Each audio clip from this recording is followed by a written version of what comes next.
In a first of its kind since 6 years, a percentage of growth reached the symbolic mark of 2% in France thanks to an acceleration of investment, auspicious when consumption shows signs of slowing down. In a first estimate published at the end of January by NC organization, they estimated a 1.9% growth rate recorded by the Tricolor company in 2017.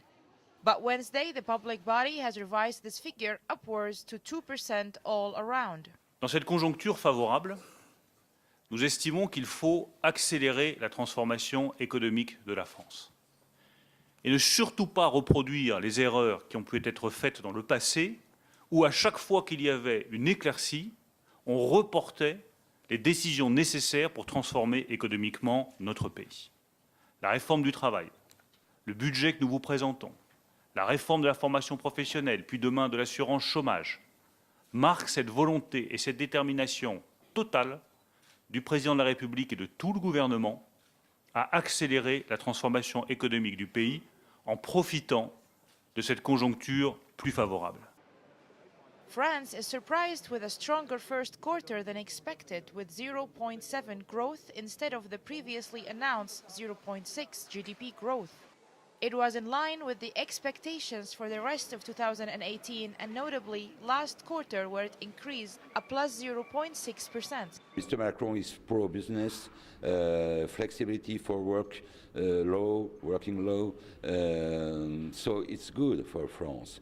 If he is able to move France and to change some things and first flexibility for business, because our costs are very important, because when you have consumption in France, it's more import than on products, because we don't build enough products in France.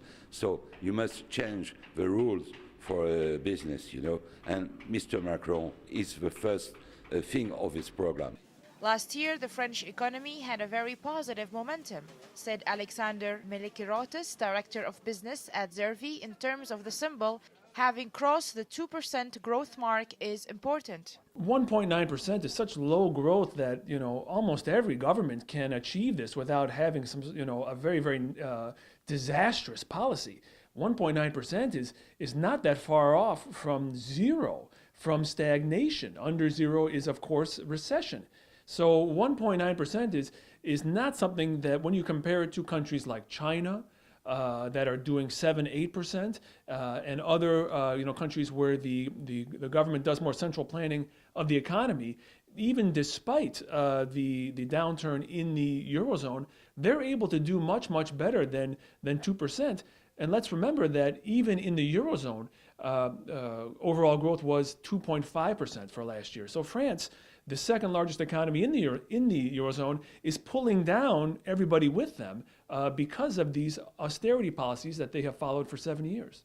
Even if France is lagging behind the Eurozone, which experienced a growth of 2.5% in 2017, the unheard of for 10 years, according to the European Statistical Office, Eurostat. In its latest finance law, the executive had been set on growth of 1.7%, but the Minister of Economy, Bruno Le Maire, had hinted earlier in January that the result could be higher than expectations and approaching more than 2%. Farah Al Hashim reporting for the Business Review, KTV2, Paris.